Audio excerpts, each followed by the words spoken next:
She groaned playfully and then laughed good-naturedly. "I'm serious, Cam. I miss you terribly. But in that dream, I felt peaceful. Toby made me promise to look after you. Thanks for tuning in. Don't forget to subscribe to Reddit Cheating Stories to keep up with all the latest stories. For the past 10 years, I've owned a printing company that I founded in the northern part of Sydney, Australia.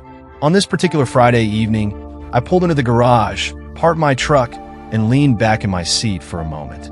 I was exhausted and just wanted the day to be over. Running a printing business that produces both commercial and custom products is no easy task. It's constant work and takes a toll. At home, things hadn't been much better. My wife, Louise, who I've lived with for over 15 years, hadn't been very kind to me lately. I'm a sensitive guy. I thrive on a woman's attention and care to keep me going. But lately, Louise had become distant and irritable. She's someone who values quality time, and I've always tried to make an effort to give her the attention she needs. But it's tough when your wife seems to push you away, and you're also juggling the demands of running a company. Let me properly introduce myself. I'm Cameron, 42 years old. Louise and I have 2 daughters. Our eldest, Carrie, is 18 and the spitting image of her mother when Louise was younger. She's smart, determined, and knows exactly what she wants. She's currently in her 3rd year of university, studying engineering, and has big plans to work with me on designing new printing presses once she graduates. You're probably wondering how she's only 18 and already in her 3rd year of university. Well, she's incredibly bright. You might have also noticed that I said Louise and I have been married for only 15 years. That's because of our 2nd daughter, Sarah. We were happy without tying the knot, but decided to marry when we found out Louise was pregnant with Sarah. Sarah, now 15, is what I call our free spirit. She's laid back, avoids conflict, and prefers to go with the flow. While she's just as intelligent as her sister, Sarah doesn't like applying herself much and spends most of her time chatting on Discord or hanging out with her friends. This weekend, both girls were away. Sarah was visiting friends, and Carrie was out with her boyfriend, Robbie. They weren't expected home until Sunday afternoon, leaving Louise and me with the house to ourselves. Sitting in the truck, I tried to push work out of my mind. With the girls gone, I thought maybe Louise and I could take some time to address our recent issues, maybe over a couple of drinks and an honest conversation. I climbed out of my truck, grabbed my bag, and headed into the kitchen. Louise wasn't there, so I poured myself a Coke and cream, my favorite drink, and put on some calming music. I sat down, staring at the walls, trying to let go of the day. The broken machine at work had been patched up and was running again, but the downtime had already cost us at least $10,000 in lost income, and the full repair next week would cost even more. It was a significant hit, especially considering the wages I had to pay my employees in the competitive Sydney market. The sound of movement and the click of heels pulled me out of my thoughts. Louise walked into the room, and for a moment my breath caught. At 42, Louise had put on a bit of weight since having 2 kids, but she took care of herself, regularly going to the gym and eating right. Her curves were in all the right places. To me, she was everything. Tonight, she was dressed up, her hair perfectly styled, and her makeup flawless. She looked stunning, and her purse, which appeared unusually full, landed on the table with a soft thud. "You look good, my love," she said with a warm smile. I sighed, taking a sip of my drink. "Sorry, Lou, it's been a hard day. I just don't have the energy to go out for dinner tonight," I said, looking at her apologetically. She smiled again, but this time, there was no warmth in her eyes. Something shifted inside me, and my day, already unpleasant, took a nosedive. "It's okay, Cam," she said, her voice slightly shaky. "I didn't plan for you to come with me." I looked at her, noticing something unfamiliar in the air between us. In all the years we had been together, it was rare for us to go anywhere apart. Even when she occasionally spent an evening out with her friends, she never dressed in a way that suggested a date or an evening she hadn't planned herself. "Didn't plan?" I asked, my voice carrying a note of disbelief. I took a long sip from my drink. "Then why are you dressed like we're going on a fancy date?" For a brief moment, Louise hesitated, uncertain of how to respond. "Cameron," she said, pausing to examine herself in the mirror. "Are you leaving me?" Her words hung in the air as she seemed to search for something in my expression. She reached for my hand, but I pulled it away, laughing bitterly. Now you're going to tell me that this has nothing to do with us, I said, the accusation clear in my tone, that this is something you need to do for yourself. You're going to say that you deserve this after raising 2 children and dedicating yourself to our family? I raised an eyebrow, looking at the bulky handbag she had placed on the table. Judging by your bag, you weren't planning on coming home tonight. It's almost as if, after all these years, you're casually giving up on our marriage without considering the consequences. I threw the words at her, my voice laced with anger and frustration. Cam, she started, stopping and meeting my gaze. I stayed silent, letting her speak. She exhaled a long, tired sigh before continuing. We both work hard, and I know what you do for us. But I'm only going to be dating Roger for a while. Roger? I asked, incredulity in my voice. Roger Forth, from your work? I could hardly believe the words leaving her mouth. Roger Forth is married with 3 kids under 10. Her admission left me in shock. Yes, Cam.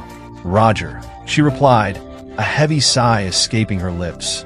He's been so kind to me over these past few months, especially since you haven't been around. My anger flared. What? I shouted, surprised by the intensity of my own reaction. You heard me, Louise. You've convinced yourself that what you're doing isn't an affair. But the truth is, it is. You've been pulling away from me, and I've been trying, for months now, to be with you. You treat me coldly. Now I know why. I stood up, my chair scraping across the floor, the tension palpable. Cameron, she said, her voice almost pleading. I'm not making fun of you. This weekend, tonight, was supposed to be our first time. I was hoping it would be just us.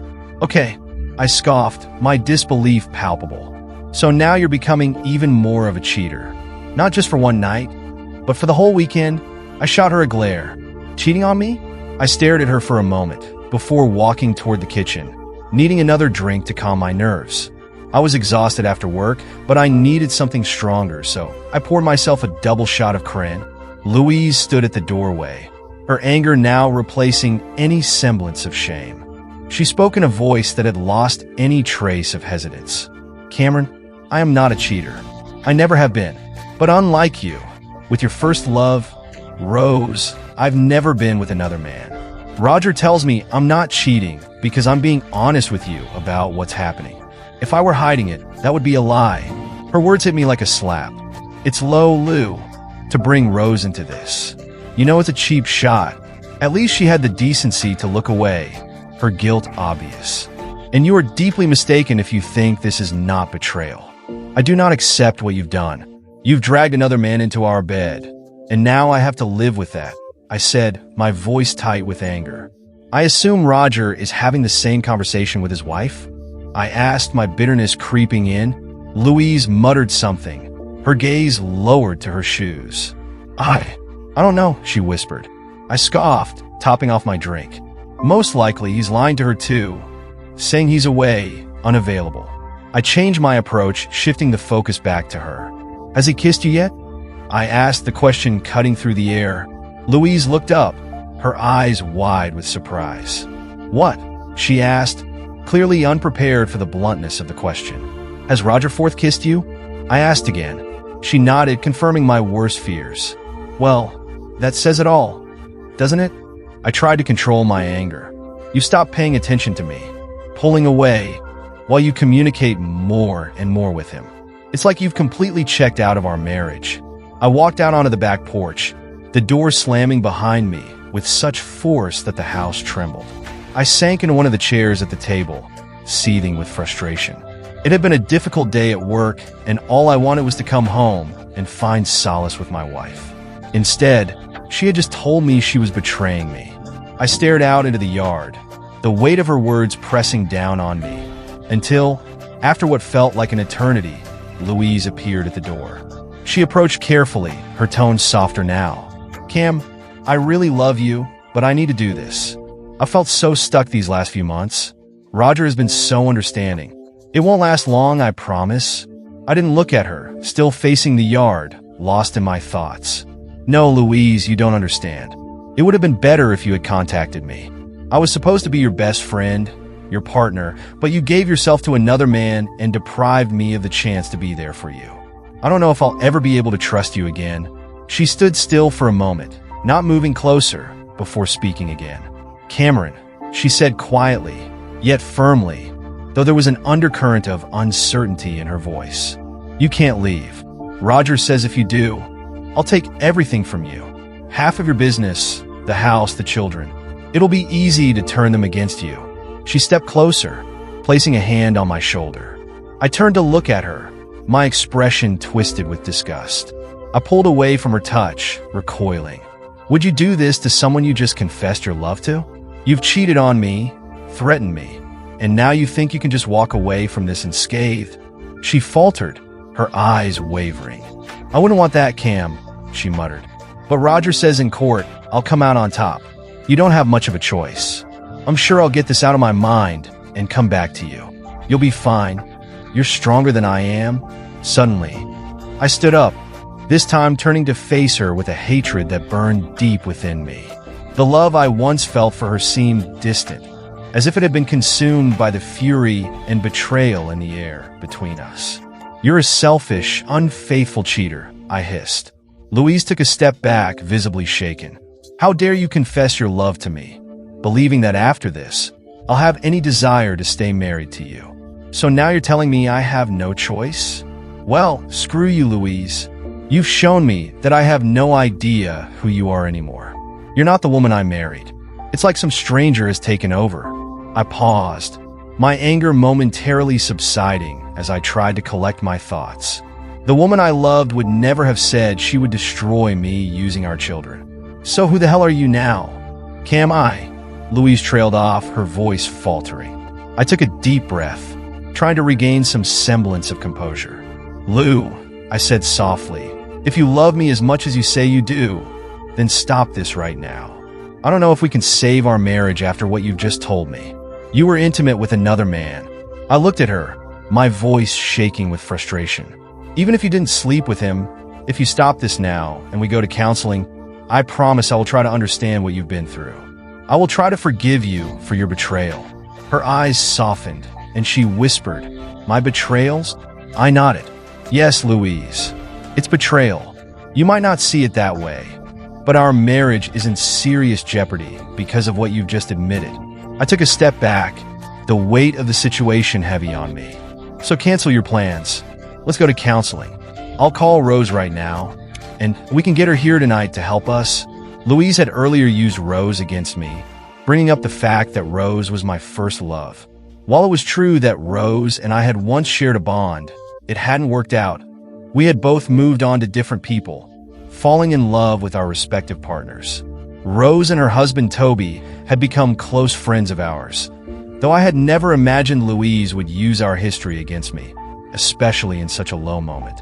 Rose was also a therapist, and Toby had become one of my closest friends over the years. We had always gotten along well, our views on everything from politics to fidelity aligning perfectly. It helped that our children had grown up together, and our families were deeply intertwined.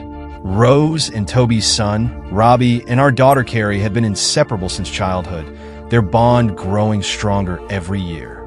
I didn't know what was going to happen next, but as I stood there, waiting for Louise to respond, I realized that everything had changed.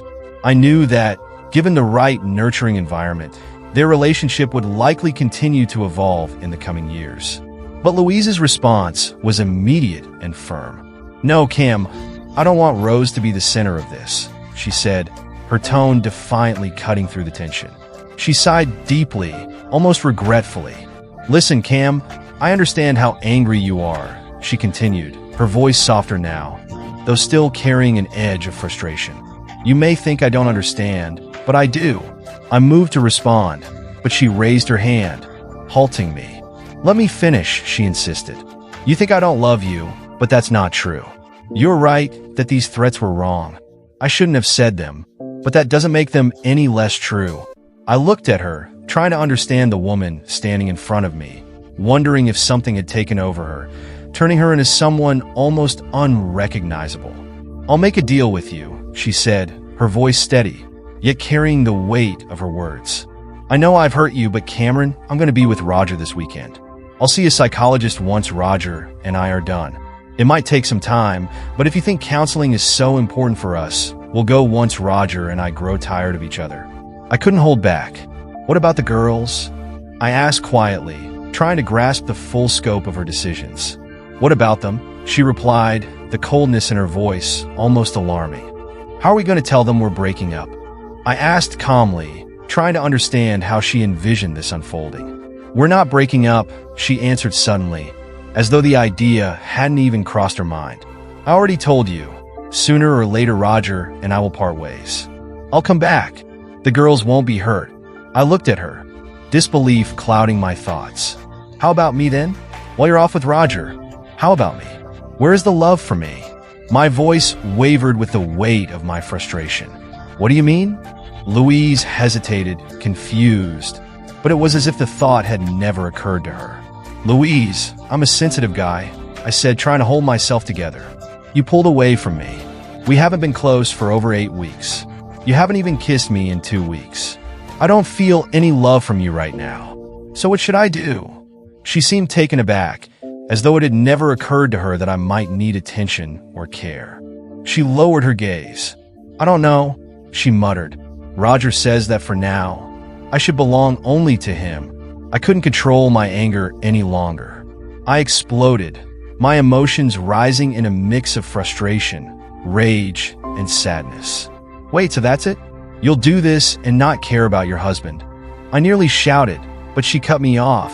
Are you going to tell me that denying me, your husband, over some affair and refusing to share yourself with me is fair? Louise took a step back as I picked up my glass, draining it before hurling it at the concrete wall next to the barbecue. It shattered with a loud crack, and for a moment, I felt my soul splinter with it. I sank back into the chair, my shoulders slumped, and tears began to flow down my face. We didn't speak for several minutes. The silence hung between us, heavy and suffocating, until suddenly, a car horn blared from our driveway. I glanced at Louise and noticed for the first time the hesitation in her expression. I turned my gaze toward the table, feeling like an empty shell. Just go, I whispered, barely audible. I wasn't sure if she heard me, but when I turned back, my wife was gone. I think I sat there for about half an hour, motionless, as the weight of the confrontation settled deep within me. The aftermath of the conversation with Louise hit me harder than I could have anticipated. But then, my phone buzzed from my pocket, pulling me from my haze. It was my daughter, Carrie, calling to tell me she had forgotten her bag of clothes for the weekend and that she and Robbie were on their way to pick it up. Sorry, Dad. Mom's phone went to voicemail twice, so I thought I'd call you, she said, her voice light, unaware of the turmoil I was experiencing. We're heading to the house now to get it. I sniffed, trying to pull myself together. It's okay, honey, I said, trying to sound calm. Your mom isn't home right now, but your bag will be ready by the door, so you can grab it and not waste any time. There was a brief pause on the line. Dad? Carrie asked, her voice filled with concern. Yes, dear? I tried to keep my voice steady, but I could feel the crack in it. She didn't buy it. Who is Roger? She asked, a note of concern creeping into her voice. I stumbled over my words, trying to recover.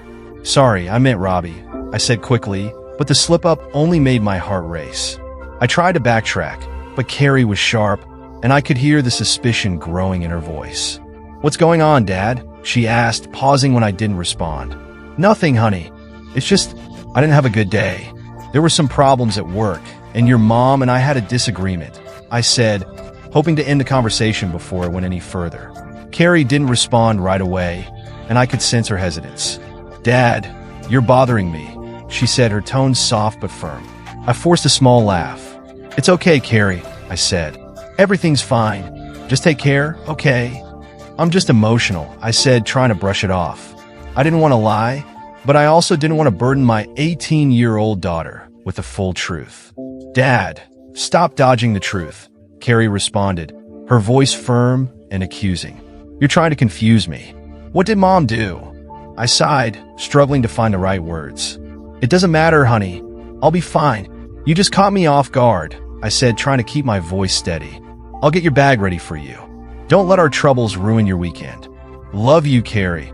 I hung up quickly, feeling guilty for not being honest with her. I walked into the house, splashed some cold water on my face, and grabbed Carrie's bag from her room, placing it outside the garage door where she knew to pick it up. It wasn't the first time one of the girls had forgotten something. As I was cleaning up the broken glass, Carrie burst through the back door, running toward me. "Are you okay, Dad?" she asked, her face filled with concern. It was a look that reminded me of the one Louise used to give me when she was worried about me, but it was the same look I hadn't seen from her that night when she told me about her plans to be with another man. I shrugged, trying to avoid her gaze as I swept the glass into a dustpan. "Of course, honey. I put your bag in the usual place," I said flatly, trying to sound normal. Carrie wasn't fooled. She sat down across from me, taking both of my hands in hers and squeezing them. "Dad, you're not okay," she said, her voice gentle but insistent. "Mom called me shortly after I talked to you. I heard she was in the car, and it sounded like someone else was with her. So, what's going on?" I looked at Carrie, realizing for the first time how much my daughter could see in my eyes. How much was broken. The spark had disappeared from my gaze. "Damn," she muttered under her breath. Robbie, sensing her distress, walked over to us, his face filled with concern. "What's the matter, baby?" he asked, his gaze shifting between us.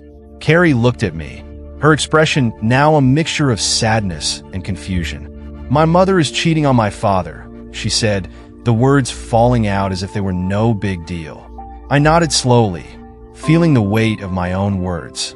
"Yeah, she gave me an ultimatum and left with her lover some time before you called me," I admitted, my voice heavy with gloom. They both sat with me for the rest of the evening. At some point, Rose and Toby arrived, and Robbie returned with takeout, a fresh bottle of cream, and wine. We spent hours talking, and I slowly recounted everything. Louise's betrayal, her ultimatum. Everyone was stunned, their shock palpable. "Dad," Carrie asked after a long silence, "doesn't Mom remember the marriage contract you two have?" I nodded slowly, the memories of the agreement flooding back. When Louise and I got married, I was just starting my own printing business. My parents had helped with a 6-figure loan, and their lawyers had drawn up a prenuptial agreement. The terms were clear. If one party cheated, they would walk away with nothing but their clothes and 15% of the marital property. The offended party would keep the house, the cars, and custody of the children during any separation or divorce. Louise had no claim to the business. "I don't think your mom was thinking about any of that, honey," I said softly. "Remember, she told me that it wouldn't be cheating if she told me about it." Carrie snorted, unable to hold back her disbelief. "Dad, there is no excuse for cheating, whether she tells you about it or not. It sounds like she's been cheating on you emotionally for months now. Both Sarah and I noticed something was off between you two for weeks. We just couldn't figure out what was going on." I nodded, the weight of her words settling in. And then it hit me. "Oh my God, Sarah," I said, the realization suddenly dawning on me. "I need to talk to her. I need to let her know that everything will be okay," I said, trying to reassure myself more than anything. Carrie grabbed my hands again, her grip firm. "Dad, please don't lie," she said, her voice raw with emotion. "Everything will be bad. Mom killed something in you today, and I don't know if I can forgive her for this." I tried to keep my composure. "She's still your mom?" I replied, though my tone sounded weaker than I intended. "Mother or not, there is no reason to do what she did to you," Carrie shot back, her words sharp. She squeezed my hand again, her expression softening. "Sarah and I will be fine. I'll talk to her in the morning." She knew something was wrong. We ate together, and despite my mood, I found myself indulging in 3 full portions of delicious Thai food. The company, the conversation with Carrie, Robbie, Rose, and Toby helped distract me, and by the end of the evening, I began to feel a little better. Later, as the conversation had moved on from Louise, Rose looked at me and asked, "Do you mind if I talk to Cameron for a bit?" Her tone suggested she had something important to say. The others took this as their cue to leave, heading inside. Rose, now facing me, sat in the chair that Carrie had vacated. She seemed to notice the look on my face and glanced over her shoulder toward the back door, where the others had gone before turning back to me with a smile. "You have an amazing daughter, Cameron," she said. I nodded, appreciating the sentiment. Rose was a striking woman with red hair. As I mentioned earlier, she was my first love. We had been a couple through high school until we went to different universities. She later fell in love with Toby, and not long after, I met Louise.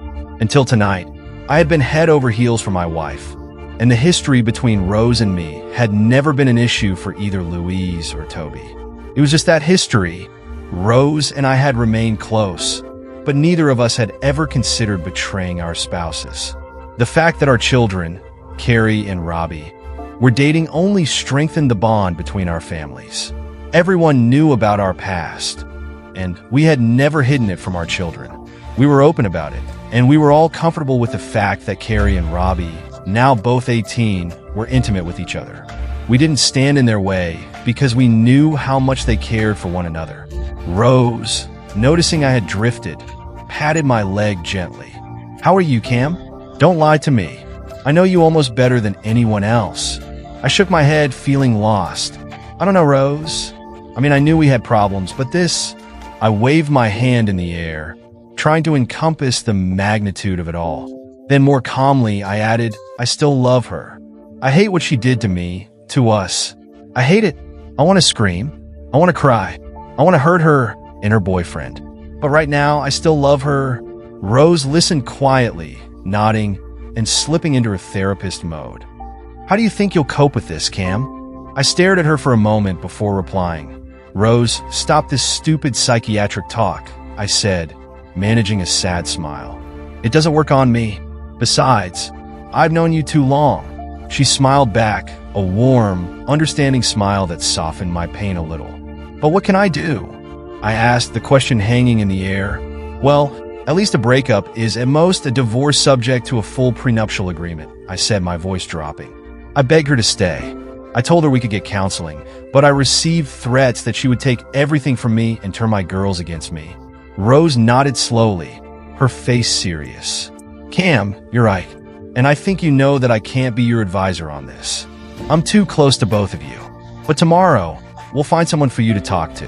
Toby and I will be there for you through all of it." She paused, a small smile playing at the corner of her lips. "You know Toby and I think very highly of you. I'm sure Toby is now trying to dissuade Carrie from wanting to destroy her mother. I don't think we've seen Carrie this mad since Candy Taylor asked Robbie to the junior school dance." I couldn't help but laugh quietly at her words. "You're right," I said, the brief humor helping to lift the weight, even just a little. "Thank you, Rose," I said softly. "I'm sorry about all of this. You don't deserve to be in the middle of it." Rose reassured me gently. "Don't worry, Cam. We're here for you. Believe me, if you were the one who abandoned Louise, we would do the same for her." I leaned back in my chair, reflecting on her words. "Talking about destroying you," I said quietly. "I would never." Rose smiled, her tone softening. "Relax, Cam. I know you wouldn't do that. That's why I felt free to say it. You and Toby are two of the most loyal people I've ever met. And if you two were anything alike, I'd think you were brothers." Toby was relatively short, just over 5 feet 10 inches, but he was stocky and muscular, with blonde hair and blue eyes. As for me, I had brown hair, and while I was tall and fit due to my job, I still didn't quite match Toby's build. "I think that's why I fell in love with him," Rose said thoughtfully, her mind briefly drifting back to the past. "His personality reminded me of you." We both laughed, the conversation old and familiar, no longer awkward. It was a testament to the deep friendship Rose and I shared. For the next hour, we talked about my feelings, mostly sadness, betrayal, rage, and a numbness I couldn't quite explain. But Rose understood, listening patiently, offering comfort without judgment. Later, we walked back inside to find Robbie and Carrie snuggled up on the couch. Toby sat in one of the lounge chairs, watching a movie. "Hello, everyone," I greeted them as I entered. Carrie was immediately by my side, hugging me. "Are you okay, Daddy?" she asked, concern flooding her voice. I looked over at Rose, and she smiled warmly at me. "No, honey, I'm not okay," I admitted. "But I'm so glad you're all here. It would be much worse if you weren't." Carrie hugged me tighter. "Dad, Robbie and I are staying here tonight. We don't want you to be alone." "But Carrie, what about your weekend?" I asked, still trying to be considerate. Robbie spoke up, dismissing my concern. Cameron, I can tell you that there is no other place, Carrie, and I would rather be right now. We could do the weekend anytime. I already canceled the reservation while you were talking to your mom, so we'll reschedule the trip soon. But Carrie's right. In light of what's happened, I think you need us here. I couldn't argue with that, so we all decided to stay together for the evening. Rose and Toby said their goodbyes, promising to bring breakfast in the morning. Good night, Carrie and Robbie, I said as I went to my room. I'm going to take a shower and read a bit in bed to take my mind off things. We'll bring you coffee in the morning, Dad, Carrie said. I know I won't sleep well tonight, so I can only imagine how you'll sleep. I smiled sadly at her, thanking her, then hugged her again, kissing her forehead before heading to my room. I took a shower, finally shedding my work clothes, and returned to the bedroom with a deep sigh. The room felt overwhelmingly full of reminders of Louise. She had left a few things scattered on the bed, things she hadn't put away when she packed for the weekend without me. I tossed them onto the floor or into the closet with the intention of packing them up into boxes tomorrow. As I lay in bed with my iPad, reading the latest book in the Spell Merchant series, a fantasy series I had been following for years, my phone chimed. For a moment, I thought it might be Louise, but it was Toby letting me know they were home and thinking about me. I thanked him with a thumbs up, and he replied that they would be with us around 9 in the morning. I was about to put the phone down when a thought occurred to me. I opened the Find My Phone app and sent a request to Louise's phone. The app pinpointed a location a couple of hours' drive from here in the Blue Mountains. I sighed and took a screenshot of the request, saving it as evidence to show that she was running from me. My mind drifted to the security system we had in place. We used a Swan security system, which recorded audio and video from cameras installed around the house, storing the footage on a hard drive in the closet. We had 8 cameras throughout the house, and the ones in the yard were set up to send us an email whenever they detected movement. All cameras recorded continuously until the hard drive filled up, and then the cameras began overwriting the oldest footage. The disk itself could hold up to a week's worth of footage from all 8 cameras. I logged in and checked the footage from the backyard camera from earlier that evening. Sure enough, it captured the moment when Louise and I discussed her infidelity. As I walked out into the yard, I switched to the live feed and saw a tall man step out of a brand new BMW. He greeted Louise with a kiss before driving off. At that moment, I had irrefutable proof, a video of Louise leaving me to be with Roger, showing that she was no longer at my location. I grabbed my laptop, logged into the Swan security system, and exported the footage. I attached it to an email and added instructions to begin the divorce process. Just as I was struggling with the legal wording and preparing to send the email, my phone rang. It was Louise. She must have been awake, possibly having heard the notification from the Find My Phone app. I let it go to voicemail. A few moments later, the voicemail notification arrived. I listened to the message. Cameron, Louise's voice came through. Roger, and I heard your phone ring. We tell you not to do anything stupid. Sooner or later, we'll be done and we can talk. Then, you can do everything my way. If you do anything differently, Roger will destroy you, and I'll take everything from you. I could hear Roger's laughter in the background. Yes, little boy, trust me, this won't last forever. But if you say anything to anyone, I'll make sure you lose everything. Your wife, your kids, your business, and don't forget any respect you ever thought you had. When Louise and I are finished, she will come back to you. Just play along, and everything will be fine. The call ended with more laughter. For a moment, I just sat there stunned. Over the years, I'd heard my fair share of disrespect, but the arrogance in Roger's tone triggered something in me.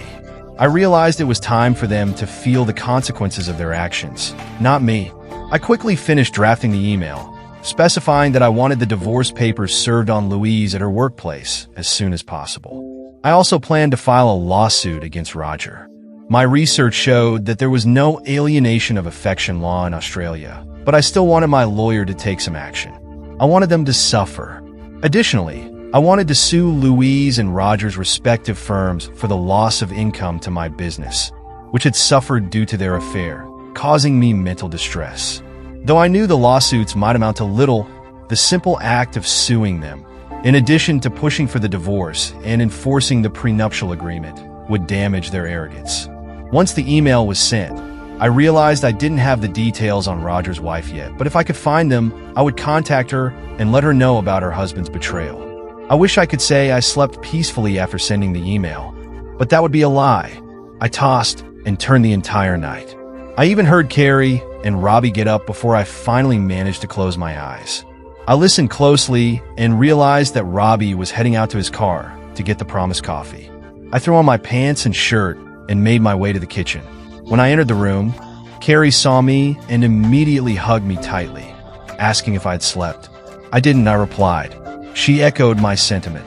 I tried, but I just couldn't. I just don't understand how Mom could do this to you. We talked for a while about her university studies, trying to avoid the subject until Robbie returned with 3 large cups of coffee.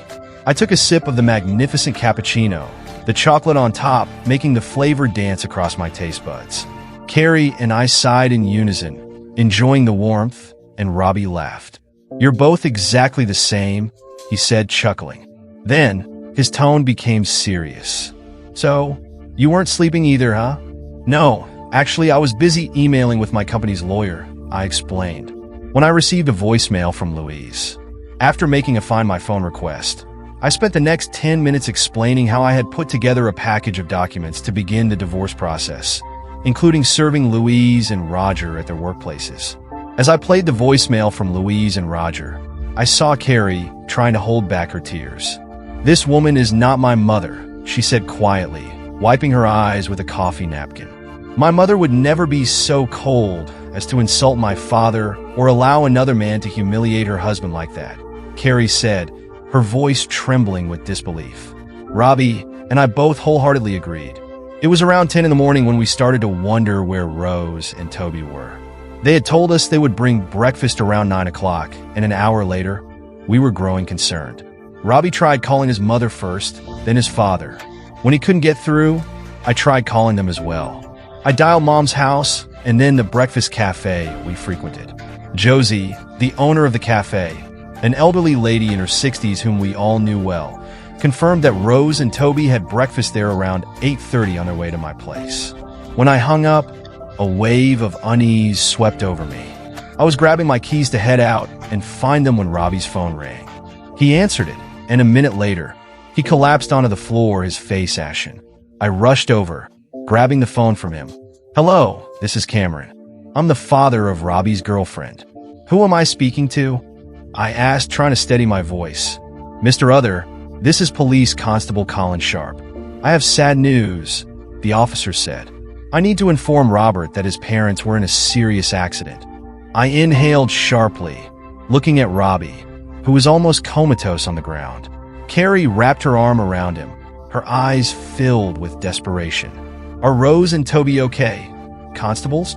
I asked, my voice tight with fear. There was a brief pause before the officer responded. "Mr. Other, I take it that Robert can't speak right now?" she asked, to which I nodded. "Can you get Robert to give me verbal consent so I can discuss this matter with you?" she inquired. I managed to get Robbie to say yes. The officer hesitated before continuing. "This morning, at about 8:45, an uncontrollable 2-section road train crashed into the car on the driver's side, which had failed brakes.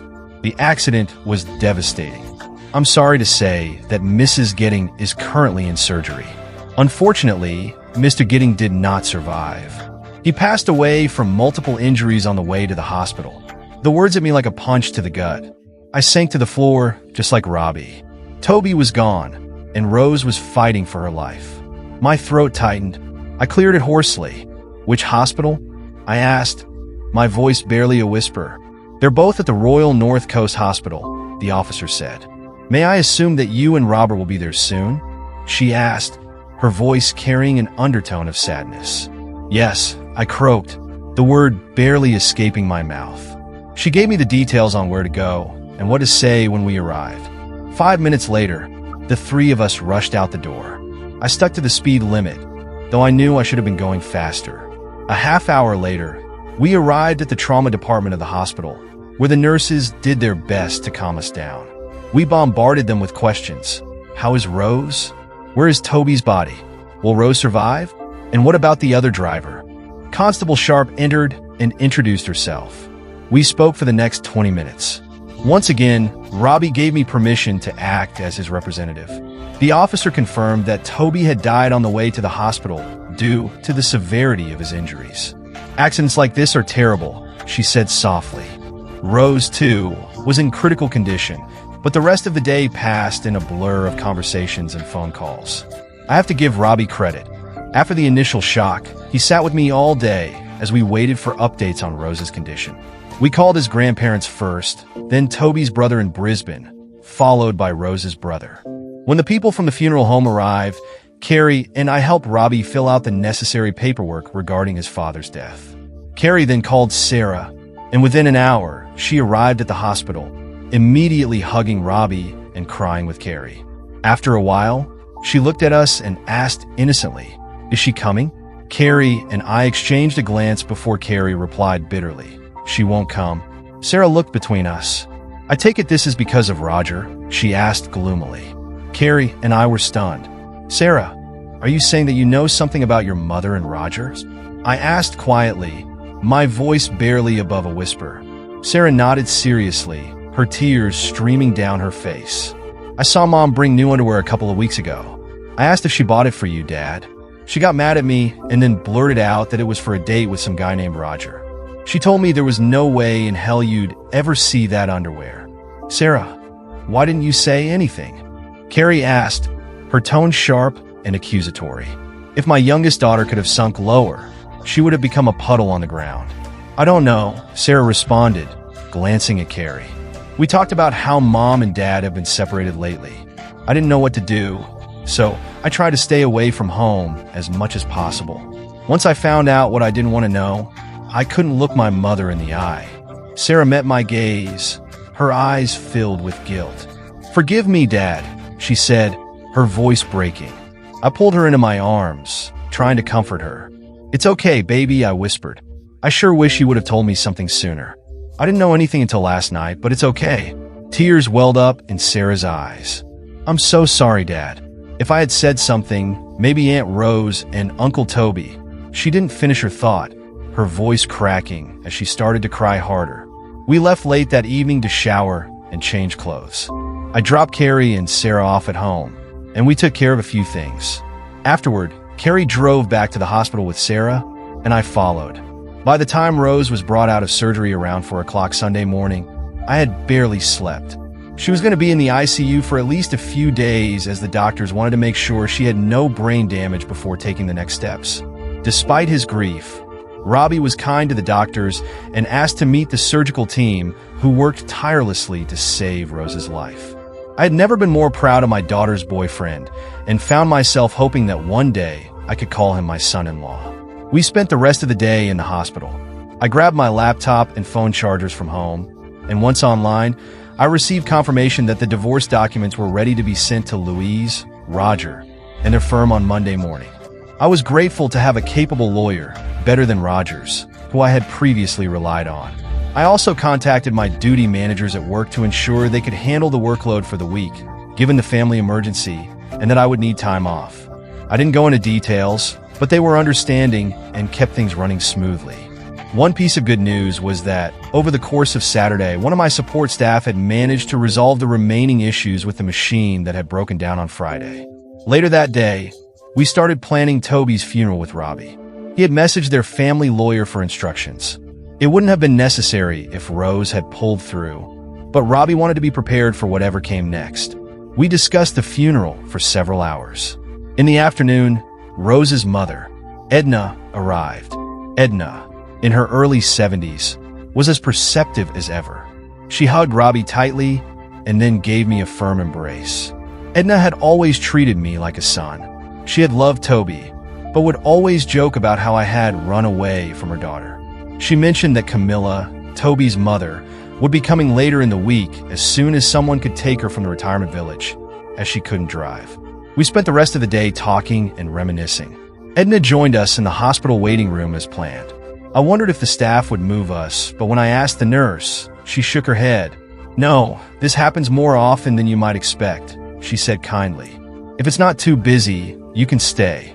We understand the grief you are all going through right now." and we know you need to be close to Mrs. Gidding while you wait for her to wake up." I smiled and thanked her. Time seemed to fly by as we shared stories and caught up. Louise was mentioned only in passing, and whenever Carrie updated Edna on what had happened with Louise, a dark scowl appeared on Edna's face whenever she thought no one was looking.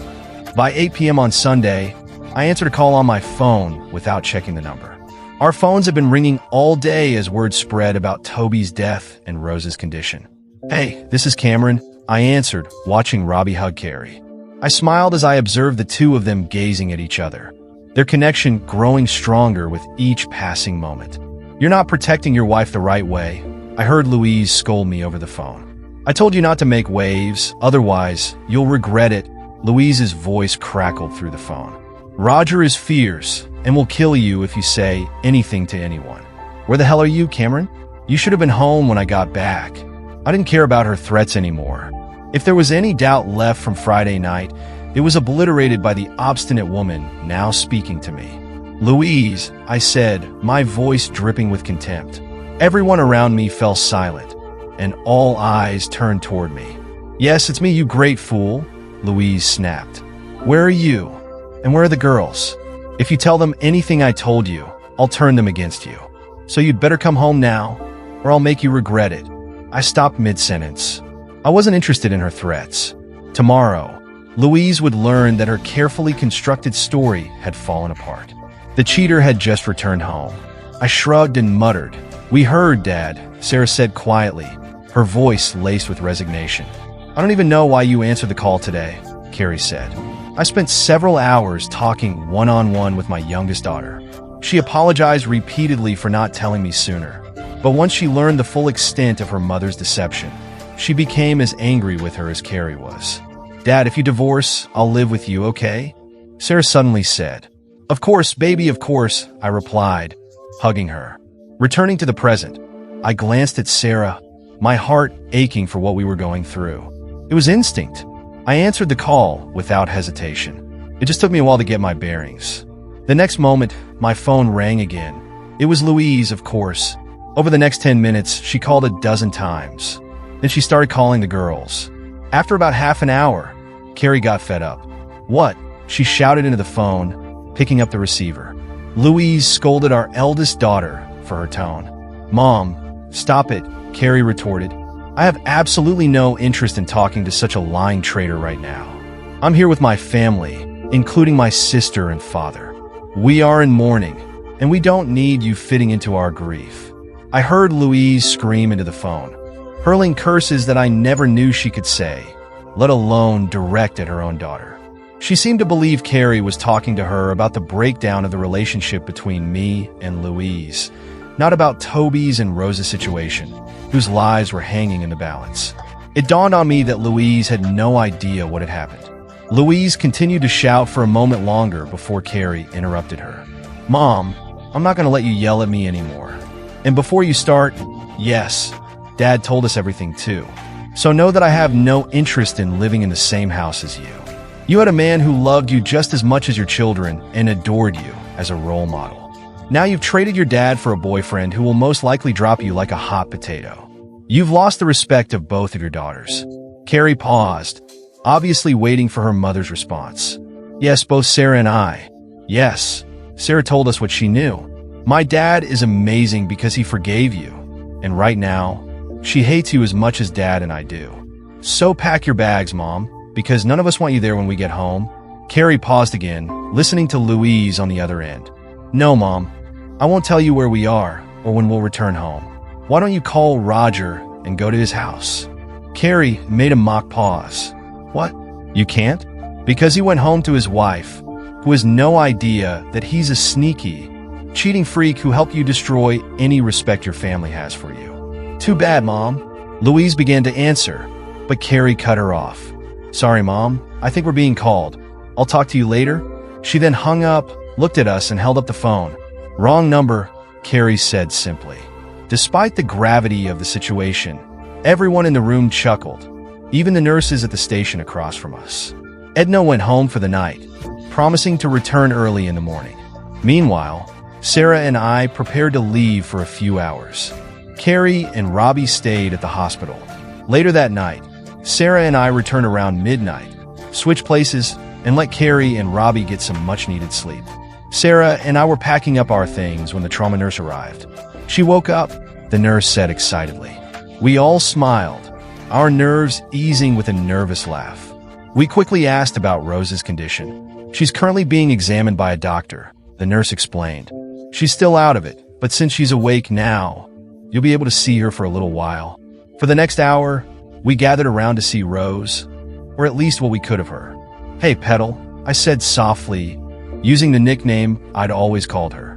When we first met, I started calling her my Rose Petal. If anyone else ever used that name, they knew it wouldn't end well. You gave us quite a scare, I continued. But it's good to see you're on the mend. She couldn't speak yet, still having a breathing tube in her throat. She was also heavily sedated, likely from powerful medications. But there was a question in her eyes that I didn't want to answer. I shook my head gently, and she understood. A single tear escaped from her left eye, soaking into the bandages. For the rest of my visit, I couldn't touch her. I just sat quietly by her side, talking about how proud I was of her, how she was my family, and how we were all going to become better people together. I was exhausted when I left the room, and the nurse handed me a tissue. I cried, but I didn't even realize it until then. I thanked her and returned to the waiting room. Half an hour later, Sarah and I hugged Carrie and Robbie before heading home. Both of us were dead tired. We had only managed about 3 hours of sleep before heading back to the hospital so Carrie and Robbie could rest. Even so, there was some relief now that Rose was awake. We smiled as we drove, discussing the dream and how happy we were that Rose had regained consciousness. But that relief quickly faded when we pulled into our street. There, parked in our driveway, was an unfamiliar BMW X5. Damn, Sarah and I cursed at the same time. I saw the headlights were on, so I drove past, turned around, and pulled over to the side of the road in front of the house. We noticed the curtains move, but not a single door opened. Should we go in, or should we just leave? Sarah asked quietly. I shrugged, then sighed. We need to go in. Sorry, honey, but I'm not sure it would be safe for me to drive today without some rest or caffeine, so I suggest we go in. You head to your room, close the door, and try to ignore what I'm sure will be an uncomfortable conversation. Are you sure, Dad? Can I stay with you? She asked, concern still in her voice. I smiled, seeing how much she hated confrontation, which was why she hadn't told me about what she knew. But the fact that she was willing to confront her mother with me showed how deeply upset she was with her. I pulled out my phone and pressed record. Sarah looked at me, then did the same with her phone. We both got out of the car and walked toward the front door. It was unlocked, and we entered. No sooner had we crossed the threshold than Roger's voice rang out. Good fellow Cameron. Here he is, the little cuckold himself. Come back to apologize and play catch before I ruin your life. His words were cold and dripping with the arrogance of a man who had gotten what he wanted, regardless of objections. Sarah entered the room, which caused Roger to stop abruptly. Louise hesitated for a moment before Sarah spoke again. If you don't mind, Dad, I'm too tired for this. I'll go to bed and make sure you're up by 12:30 so we can go back, she said, walking past the stunned Roger and Louise. She threw a few insulting words their way before shutting her door behind her. As soon as Sarah's door closed, they turned their attention to me once more. Louise told you not to tell your daughter anything. You idiot, Roger snapped, glaring at me. I picked up my phone, showing it to them. I'm recording this conversation, I said, keeping my voice calm. The recording has been going on since we walked through the door and will continue until you leave, I added, looking directly at both of them. Louise's face went pale as she looked at the phone in my hand, but Roger simply shrugged. It doesn't matter, Roger said, his smile unfazed. Roger was an imposing figure, taller and broader than me, though most of his mass was fat rather than muscle. He was also balding, with noticeable wrinkles around his chin. I'd estimate he was in his 40s, perhaps early 50s, though I struggled to understand why Louise would get involved with someone like him. I ignored Roger for a moment and focused directly on my wife. Louise, I began, my voice steady but dripping with contempt. I asked you not to be here when I return home tonight, and yet, you insult me even further by bringing your lover into my house. Is there no depth to your depravity? Before she could respond, Roger stepped forward, cutting her off. He moved quickly, closing the gap between us, and spoke with a sneer. You listen here, he said, his voice loud and aggressive. We both told you how it would be, and we told you not to say anything. Now, I'm going to make your life hell. His words were loud enough for Sarah, who was nearby, to hear. I took a deep breath, trying to remain calm. Mr. Falworth, isn't it? I said, looking him squarely in the eye. You are not welcome here. I will ask you to watch your language. As my minor daughter is in the other room, Roger didn't seem to care. So what? He shouted. She won't tell anyone, and neither will you. With that, he lunged at me, snatching the phone from my hand, slamming it onto the ground, and stomping on it before I could react. He then looked at me with a twisted smile. You're just some village printer who bored his wife so much she begged me to be with her. He grinned menacingly as I stared at my broken phone on the floor. Louise, standing nearby, decided to join in. I couldn't understand what Roger had done to her, but I knew that the woman before me was no longer the person I married. Cameron, it's true, Louise said coldly. Roger is 10 times the lover you are. But you told the girls, and that's going to be very hard for you. I wish you hadn't said anything, because now Roger and I will have to destroy you. Louise, what are you? I didn't have time to finish my question because Roger lunged at me. The next thing I knew, Sarah had heard the commotion and left her room.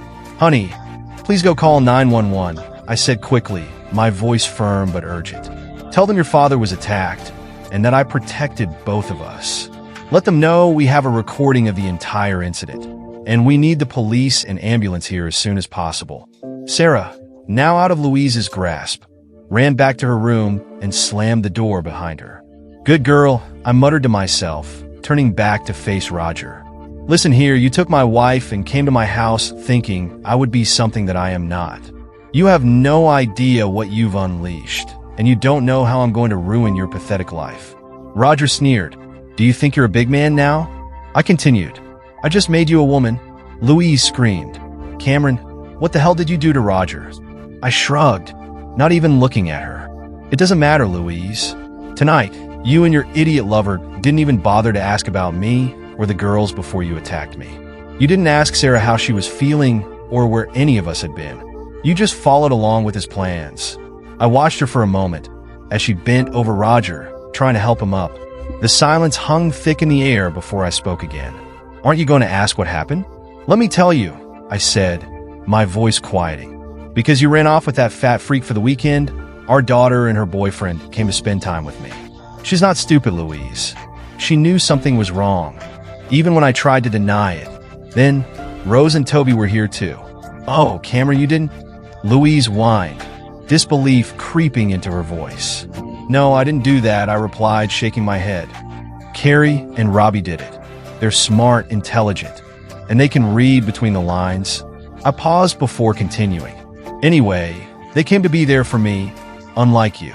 Then they went home later that night, promising to bring breakfast on Saturday morning while we figured out what to do with you and your lover. I pointed at Roger, who was groaning on the floor. Anyway, I added, stretching out the words, Rose and Toby were driving here with breakfast when they were hit by an out-of-control truck. Louise's face went pale. Toby is dead, and Rose is fighting for her life in the hospital. It was all over the news. I let that sink in before I continued. So if you and your crazy man had bothered to watch the news, or even ask us, you might have found out that because of you, one of our friends is dead and the other may not survive. I let the gravity of the situation sink in. But after a moment, Louise had the nerve to scream at me. It's not my fault, Cameron. We asked you not to say anything. If you had kept your mouth shut, they would still be alive. It's your fault they're dead, not mine. No, Mom, it's your fault, Sarah said, stepping into the doorway. She turned to me. The police and ambulance are on their way. Then, she looked back at her mother, her voice filled with disgust. I have no idea who you are, but you are not my mother. It's your fault that Uncle Toby died, not Dad's. If you hadn't cheated on him, this would never have happened. Sarah paused, looking at her hands. And this is also my fault, she added quietly. Maybe if I had told my dad right away, he could have stopped it, Sarah, I started, but she cut me off. No, Dad. I know I should have said something, but the blame lies with her, she said, pointing directly at Louise. Sarah retreated back to her room, and I was left staring at Louise. We could now hear the wail of emergency sirens in the distance. The chaos began moments later as 2 police cars arrived, and the tension in the house escalated quickly. Louise tried to explain to the officers that I was the one at fault. When asked if I was her husband, she stammered, acknowledging that I was her husband but still trying to blame me for what happened. I calmly presented my version of the events. Shortly after, an ambulance arrived and Roger was taken out on a stretcher. As the ambulance left, I felt the weight of the situation closing in on me. The police seemed ready to arrest me, assuming I was the one who had attacked someone. Louise screamed once more, blaming everything on me. When Sarah returned to the room, she approached the officer, interrogating us. "I'm sorry, Mr. Officer," she said, her voice steady.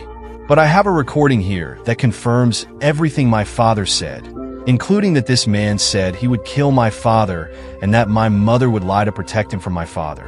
She handed the officer a USB drive. "What? How did Roger break your phone?" Louise shouted, not realizing that the police were still in the room and could hear her outburst. "Mom," Sarah responded coolly, "Dad had a feeling something might happen, so when I went to my room, I placed my phone at the base of the door to record everything." She looked at the officer. "I'm sorry to say, but after listening to everything my mother said, I don't feel safe around her. Please, can you not force me to stay with her?" She said she would support this man no matter what he did to Dad. Sarah's voice trembled as she continued. "I heard him hit my father, so I'm scared." She ran to me and hugged me tightly, glaring at her mother as she did. After that, the tension reached its peak. Despite being underage, Sarah had gathered all the evidence and made a clear statement against Louise. As a result, my wife was arrested and taken to the police station overnight. When Louise was taken out, she glared at me but didn't speak a word. The night felt like it lasted forever, but we had no time to rest. We were too exhausted to sleep, but we showered and changed clothes. After a quick cup of coffee, we drove back to the hospital.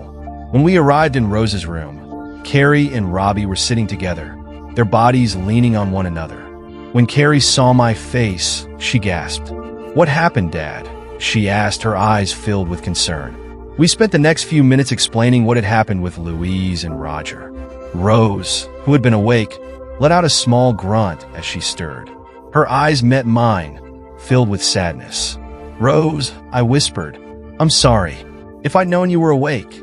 I trailed off, realizing that I had inadvertently been discussing Toby's death in her presence.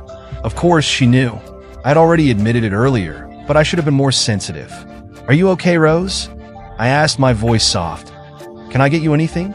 Do you need a nurse?" I added, then quickly clarified, blink once for yes, twice for no. Rose blinked twice slowly, then 3 times, pressing her fingers to my hand. I didn't move for the rest of the night, simply sitting there, holding her hand. The next 2 weeks seemed to pass in a blur. Louise's parents managed to get her out on bail the following day, and they called me every name in the book until Carrie stepped in and put them in their place. When Louise returned to work a few days later, it was just in time for her to be served with divorce papers and witness the filing of a lawsuit against the owner of the company. As a result, Louise found herself placed on unpaid leave, suspended from her position while the case was pending. By the end of the day, she had been reduced to living in her parents' spare room.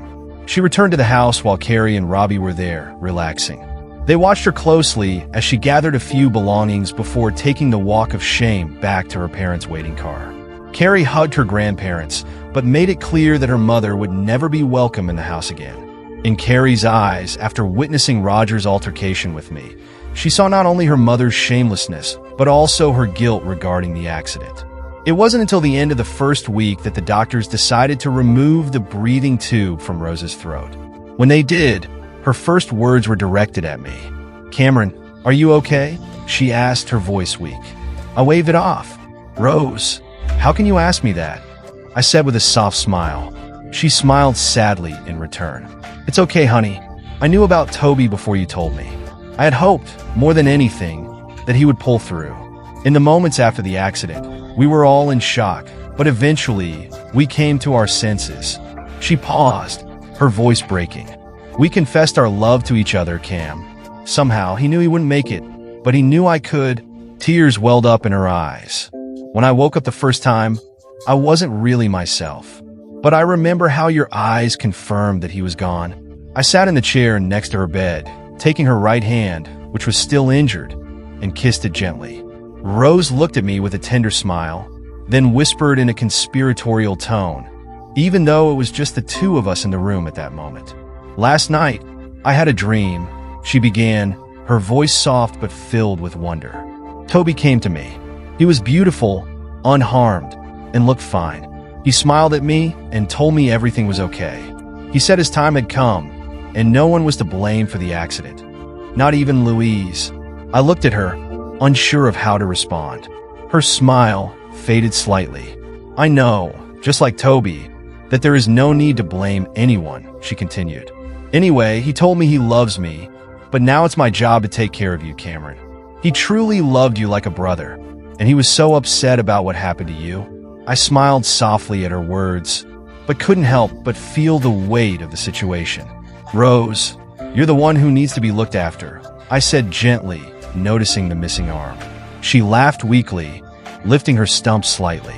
I'm pretty armless now, aren't I? She joked, and I snorted, trying to lighten the moment.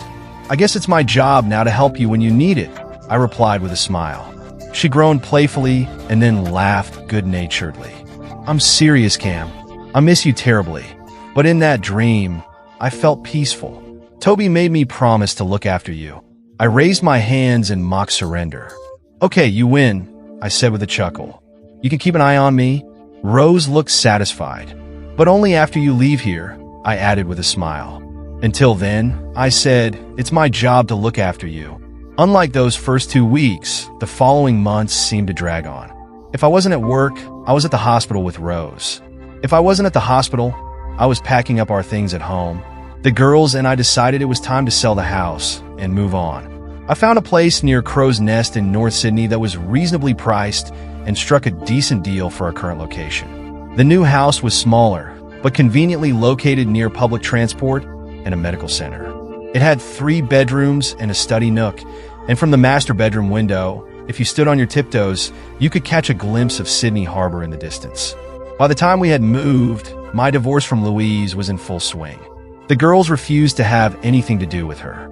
Any calls they had with their mother ended badly for Louise. Sarah, who had always been easygoing, became tough as nails and frowned whenever her mother was mentioned. Over the past month, Carrie had almost moved in with Robbie, which I didn't mind. Louise, on the other hand, was not happy living in her parents' spare bedroom. Despite the dozen times she called me names, she was clearly miserable. Her parents reached out to me a couple of times in an attempt to reconcile. But after I played them the audio from Sarah's phone, which recorded everything from that night with Roger and Louise, they apologized and stopped trying to fix things. Things had changed for the better, and I was finally starting to feel like I could breathe again. While Louise's life seemed to be spiraling downward, Roger's situation felt like a stone sinking to the bottom of a pond. He initially wanted to take legal action against me, but the police informed him that although he could sue, it would end badly for him given that he was at fault for what had transpired. I had a solid case for my home and family, which only made matters worse for him. After a week-long review, Roger's company swiftly fired him for bringing them into disrepute. They hoped this would convince me to drop my lawsuit against them, but my lawyers skillfully negotiated a settlement instead. Somehow, Roger's wife, Miranda Wordhow, came into possession of a copy of the recording. I swear I didn't give it to her, though Sarah had been casting sly glances at me on occasion. I had no idea how Miranda found out, but one evening, she confronted me with hard evidence. Evidence of Roger's infidelities, including his affair with Louise. It turned out that much of Roger's wealth had come from Miranda's grandparents' trust, which had helped him get through law school many years ago.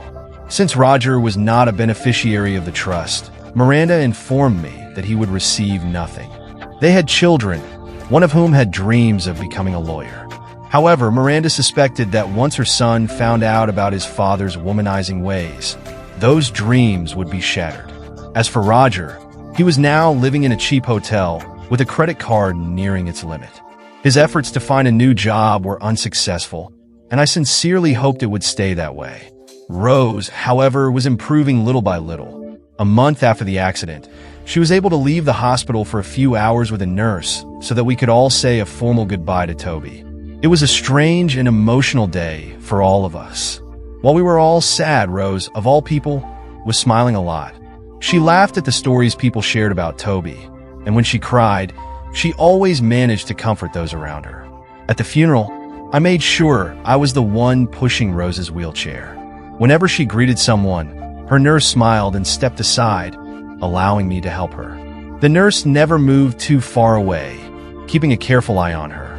A month after the funeral, I was sitting in Rose's hospital room, working on bills and paperwork, when I felt her gaze on me. I felt the hairs on the back of my neck stand up as I put the bill down. "What's the matter, Rose? Do you need something?" I asked, turning to face her. When I looked at her, I was taken aback. Tears were streaming down her face. "Cameron," she tried to say, her voice filled with emotion. Without hesitation, I was by her side, holding her in my arms. I looked at her monitors. Other than a slightly increased heartbeat, she was fine. The hospital psychiatrist had told me that this emotional response was common, especially after the trauma she'd experienced. Rose had always been more concerned for others than for herself. "Rose, everything will be fine. I'm here. You have me," I said, holding her tightly. "You'll never have to walk alone. You know that." She cried even harder, nodding and holding onto me with her good hand, now free of bandages. "I know, Cameron. I just miss him," she whispered, looking at me pleadingly. "I know, Rose," I said, my voice heavy with sorrow. "Trust me, I know. Toby was my best friend. I miss him too. When Louise did what she did, if it weren't for you and Toby." She trailed off, her voice breaking. I held her tighter. "It will get better," I said, trying to reassure her. "I want to believe it will. Toby is gone, but you are here, and we have our children. This must mean something." For a moment, she said nothing. Then, I felt her relax, her breathing slowing. "Thank you, Cam," she whispered. "I don't know if I could have held it together without you. You know, you get wiser as you get older," she added with a quiet, nervous giggle. I gently stroked her thick, curly red hair, then leaned down and kissed the top of her head. "You're welcome, Rose. Without Toby with us, and with Louise now out of my life, I realized that I needed a best friend. Are you interested in this?" I asked, still holding her close. Rose did the last thing I expected. She reached over and kissed me. "Rose, I'm sorry," I said quickly, pulling back. "You're my best friend, really my oldest friend, and I love you so much, but I don't know." "Damn, we're still mourning Toby," Rose sighed, clinging to me. Without thinking, I hugged her as we sat in her hospital bed. "I know, Cam," she whispered softly. "I understand what you're saying, but I feel something. It never went away after school," she said, her voice heavy with emotion. That night, I fell into a restless sleep. I must have tossed and turned for hours until I finally drifted into a dream I somehow knew was sleep. I found myself in a bar I had never seen before, one so large that I could tell if I tried to walk from one end to the other, it would take me a long time. There were tables everywhere, and people sat around drinking, playing darts, and shooting pool. The strange part was that they were all out of focus, mere shapes I could make out. I could tell they were there, and I even exchanged greetings with a few as I passed, but no matter how hard I tried, their features remained blurred. The strange sense of detachment in the dream left me feeling both confused and oddly calm. I was on my way to the bar when I noticed someone who wasn't blurry. He sat alone at a table, and as I approached, he turned and stood to greet me. "Toby!" I exclaimed, rushing toward him. But just before I reached him, I stopped. He laughed, a familiar, reassuring sound. "I'm glad to see you, Cam," he said. "Everything's fine. You can hug me." And with that, I threw my arms around him, pulling him close before pulling back, looking at him closely. He looked as good as he did the night before the accident. When I caught him noticing my examination, he laughed again. "You look good, buddy," I said, almost breathlessly. For some reason, I added, I know this is a dream, but I'm so glad to see you." He smiled warmly, and we both sat down at the table. There was a can of Coca-Cola in front of me, and Toby had a pint of Guinness. We slowly sipped our drinks, the hum of the bar in the background. "Ah," he sighed. "Okay." He looked at me thoughtfully. "How are you, Cam?" he asked, his expression sincere. I was a little taken aback by the sudden question. The dream had started to feel more like reality. "Not very good, buddy," I admitted. "Divorce from Louise is painful. The girls are angry all the time. I'm trying to support Rose in her recovery, but it's hard, and I feel like I'm just drowning in it all." Toby nodded quietly, taking a sip of his drink. "What about you and Rose?" he asked, raising an eyebrow. I sat back in my chair, considering his question for a moment. Toby had always been my closest friend, and now, in this surreal setting, I found myself laying bare my thoughts to him. "What about us?" I asked, a small chuckle escaping me. "Come on, Cam," he said, smiling knowingly. "We've been friends for more years than I can count. You're my closest friend. I know things about you and Rose that would make anyone blush. I know you two love each other." I snorted at the thought. "Of course, Toby. She's as close to me as you and Louise were. Without you two, she's now my closest friend. I want to see her get better." He sighed deeply, his expression thoughtful.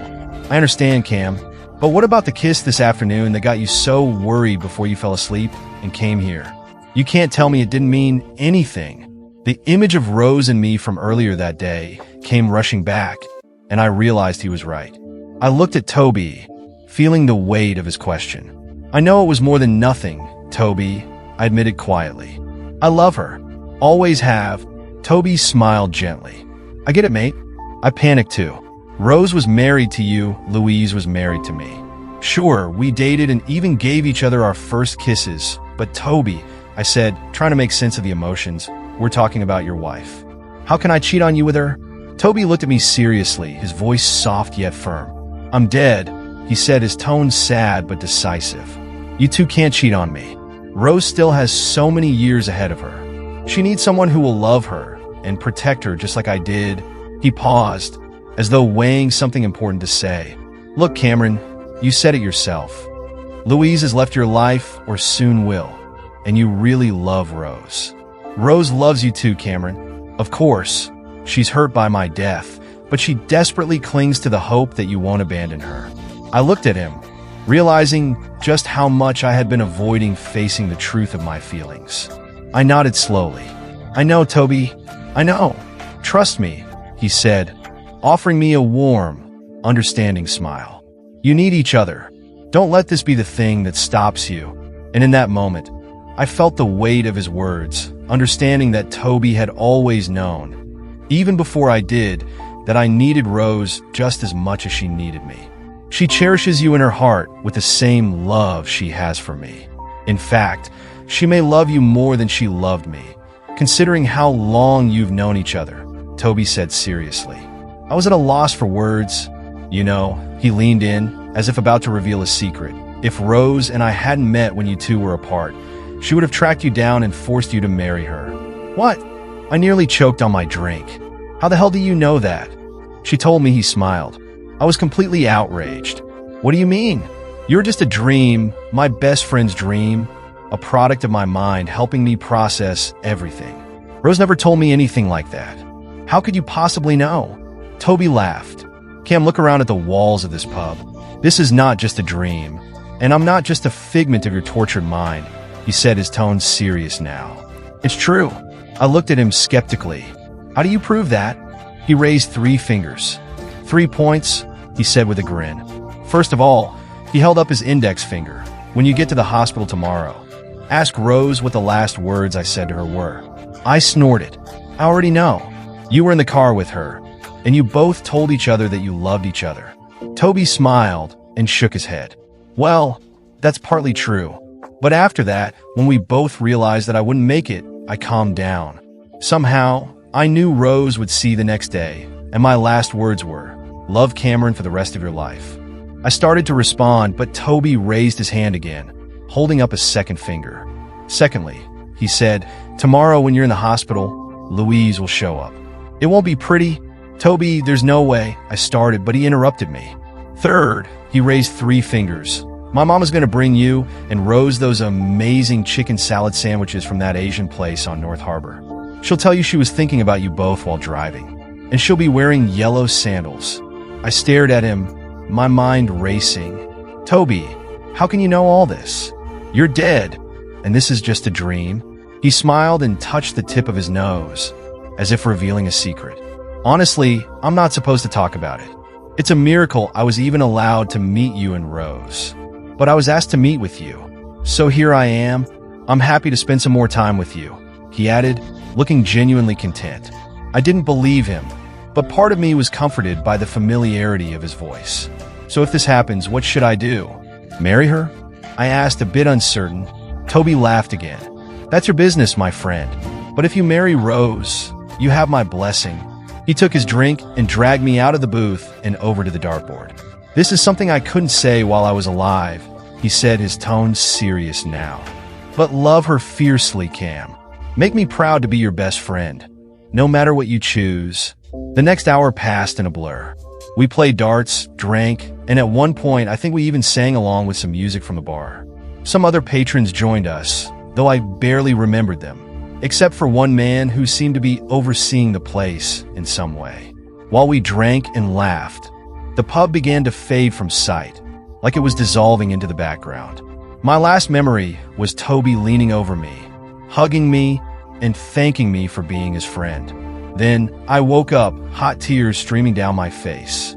I felt a mix of sadness and relief. For the first time, I had said goodbye to Toby. By the time I had shaved and dressed, I had almost forgotten the dream. I stopped by the office to meet with my managers, knowing that everyone understood how much time I'd been spending at Rose's hospital and completing the move. Over the next few weeks, my assistant prepared all the paperwork, accepting the documents I had worked on the previous day, and led me into a conference room where I worked with my managers for an hour. I had planned to head to the hospital around lunchtime, and when I arrived, I was ready to focus on Rose again. Rose smiled as I walked into the room. The doctors had informed her that although she still had a long recovery ahead, she would be able to return home in a few weeks. She complained about being tired of the hospital bed after several days, though they had managed to place one next to the window for her. Still, she longed to get out of the confines of the 4 walls. I was happy for her. If she could settle at home, it would do wonders for her recovery. We were discussing how she would finally get to sleep in her own bed when Toby's mother, Camilla, walked in. I didn't know Camilla as well as Rose's mother, Edna. We were acquaintances, but not close. She smiled warmly as she entered the room. Rose, she said with a friendly tone, you look so much better today, and Cameron looks so dashing and handsome. It's so kind of you to care so much about Rose. I know Toby would be so proud of you. She leaned down to kiss Rose, and as she did, I noticed a pair of yellow sandals on her feet. I froze. Rose noticed the change in my expression. Cam, what's wrong? She asked. Both she and Camilla followed my gaze, looking at Camilla's shoes. Is there something wrong with my sandals? Camilla asked with a frown. I bought them yesterday as a special order, she continued, unaware of the tension in the room. No, sorry, Camilla, I replied quickly, trying to push the strange feeling away. I had a dream last night, and your shoes just reminded me of it. That's all, I added, though I couldn't shake the feeling of unease. Rose continued to stare at me for a moment while Camilla busied herself around the room. Oh, before I forget, Camilla said, I bought you both lunch from that amazing Asian sandwich shop in North Harbor. They have the most incredible chicken sandwiches. She continued excitedly, describing the sandwiches in great detail, how they were made with everything you could hold in 2 hands. When Camilla said the words, chicken sandwiches, I repeated them with her, almost as if I had no control over my own words. Cam, are you okay? Rose asked, her voice filled with concern. I looked at Rose, then at Camilla, then at the sandwiches in her hands as she unwrapped them. I glanced once again at her yellow sandals. It was all too much. It couldn't be real. It was just a dream. I tried to convince myself of that. I'm just tired, I told both women, forcing a smile. I'm sorry, I'm just tired. Camilla didn't know me well enough to question it, but Rose gave me a look that said we'd talk later. So we ate the sandwiches, and I had to admit, they were incredible. Imagine layer after layer of chicken, lettuce, tomatoes, cheese, beets, pineapple, salt, pepper, and a fantastic fruit relish sandwich between two pieces of very soft, crispy bread. It was the kind of lunch that made your taste buds dance. Afterward, we sat and chatted aimlessly, mostly about the weather and how we would get Rose home. I had managed to relax, feeling less tense as the afternoon wore on. That was until Louise entered the room. She was wearing jeans and a blouse, her hair tied up in a bun. I had to admit, she looked good, perhaps a little thinner than the last time I saw her, but still, she looked well. She was holding a bouquet of flowers and a wrapped gift, walking as though she belonged there. She walked in as if the past few months had never happened. "Oh, Rose, I'm so glad to see you. You look good, all things considered," Louise said. She glanced around the room, her eyes falling on me, and suddenly her demeanor shifted dramatically. "Cameron," she growled, "what are you doing here? It's your fault that Rose is here and Toby is dead. You have no right to be here. As soon as I'm done divorcing you, I'll make sure that Rose is taken care of and that she never has to see your ugly face again." Storm clouds began to gather inside me. I rose to my feet. "Get out," I said in a low, firm voice. Everyone turned to the bed where Rose had turned her face away from the group, tears silently falling as she stared out the window. "Rose, it's okay," Louise said, stepping forward. "I'll kick Cameron out of here." "No, he will stay, and you will leave," Rose replied, her voice breaking as tears continued to flow. I stepped toward Louise, my voice cold. "Louise, you need to go. Listen to me. You need to leave." Louise's rage flared. She threw the gift on the floor, and we heard the distinct thud of it hitting the ground. The bouquet of flowers followed, crashing against the wall. I took 2 steps forward, positioning myself between Louise and Rose, who was lying on the bed, still weeping softly. Camilla stood stunned in the background, watching as Louise erupted. "Why, Cameron? What the hell did you tell her?" Louise shouted. "She knows you're to blame for Toby's death, doesn't she? Why the hell does she think I have anything to do with her accident or with you? You are the one who needs to go. I'll look after Rose," she continued, her voice dripping with disdain. "I'll stay with her to make sure she's okay now that she's lost her husband." Louise glanced at Rose's stump, where her left arm used to be. "And I'll be happy to make sure she's taken care of." I growled, my patience wearing thin. "What the hell makes you think you can come here after over 2 months, without even asking how she's doing, and think you have any right to talk to Rose?" I pointed toward the bed. "Rose lost her husband. I lost my best friend. The kids and I have been here every day since the accident. Where the hell have you been?" I started rattling off my grievances, barely able to contain my anger. "Cameron, stop." Rose's voice broke through, calm but firm. I turned to her, still seething, but her expression was one of quiet resolve. "I know why you're here," I snapped, unable to stop myself. "You lost your job. Your parents are tired of you living in their spare bedroom. Your daughters don't want to talk to you. So you thought you'd manipulate Rose, trying to live off her until she got tired of you." Rose's voice became more insistent, cutting through my anger. "Cameron," she said, repeating my name in a way that made me pause. When I looked back at her, the loving, supportive expression in her eyes immediately softened my rage. I sighed, muttering an apology. "It's all right," Rose responded gently, but then her tone grew stronger as she turned to face Louise. "Louise, you need to leave." Louise opened her mouth to protest, but Rose raised her stump, silencing her. "Considering the way you've treated Cameron and the tantrum you just threw, it's clear you're no longer my friend. Don't you dare use Toby's death as an excuse to blame Cameron. You've become a vile, disgusting person. I'm ashamed to call you my friend, let alone trust you." Louise began to argue, but Rose's voice grew even firmer. "Leave it, Louise. You can't stay here. I'm no longer your friend, and you're not welcome here. Do I need to call security to escort you out?" "This is unfair," Louise protested, but Rose cut her off. "No, Louise. What's not fair is that my husband is dead, and I'm crippled for life because you decided to cheat on your husband. One of my closest friends." The room fell silent. The only sound was the faint hum of voices in the corridor outside. Louise stood there, visibly struggling with what to say next. I could see the emotions swirling in her expression as she glanced back and forth between Rose and me. Finally, the venom erupted. "Well, screw you then, Rose," Louise spat. "I see how this happens. Your husband's body hasn't even cooled in the grave, and you're already sleeping with my husband, you hypocrite." Her words cut through the air, but she didn't finish. I stepped forward and grabbed Louise's arm, leading her toward the door. "I know security is nearby," I muttered under my breath, my grip tight on her arm. "Louise, I don't know what the hell is wrong with you. I don't know what caused you to go from being a loving wife and caring friend to, well, this, but it stops right now." "Shut up," Louise snapped, trying to pull away. "Cameron." "No, Louise," I interrupted. "I've had enough. You've severed every relationship around you. Your daughters, your friends, and me. Nobody, and I really mean nobody, wants you within 100 meters of us anymore." The doors opened, and 2 burly security guards stepped into the room, their eyes scanning the situation. They noticed Louise and me standing there, and the tension was palpable. "Are you okay, mister?" one of the guards asked, his voice calm. Peter, the larger of the 2 guards, added, "I'll let her go." I waved my hand dismissively.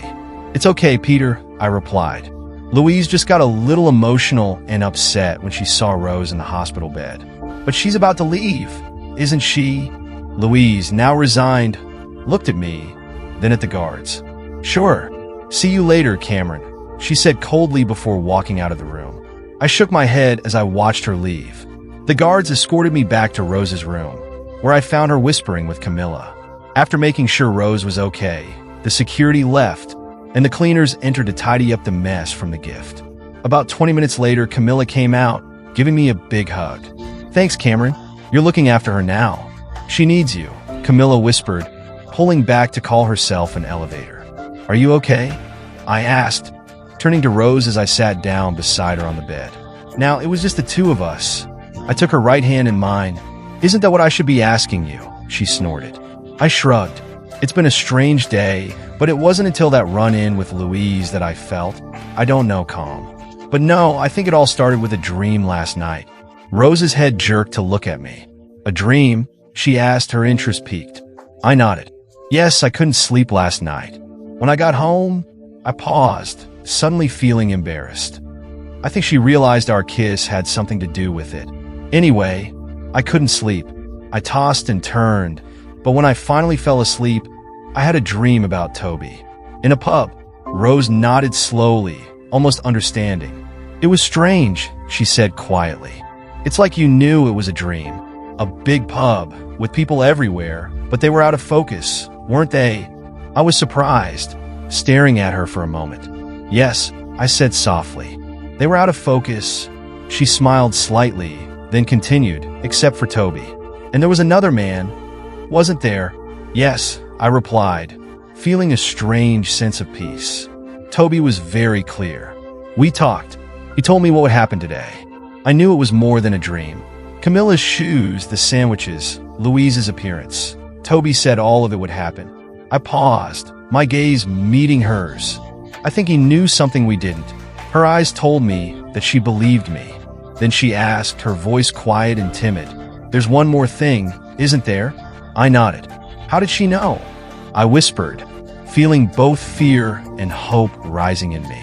A tear slowly rolled down Rose's cheek, and she squeezed my hand. I didn't want to ask, I said quietly, almost afraid of the answer. "What did it mean?" "Love, Cameron," Rose replied softly, but persistently, looking into my eyes. "Until the end of your days." I took a deep breath. "Rose," I whispered, my voice shaky. She nodded, another tear joining the first as it slowly traveled down her cheek. Those were the last words Toby said to me before we both passed out in the car accident. They were the last words he spoke to me in this life. My tears joined hers. "How did you know?" I asked quietly, my voice barely audible.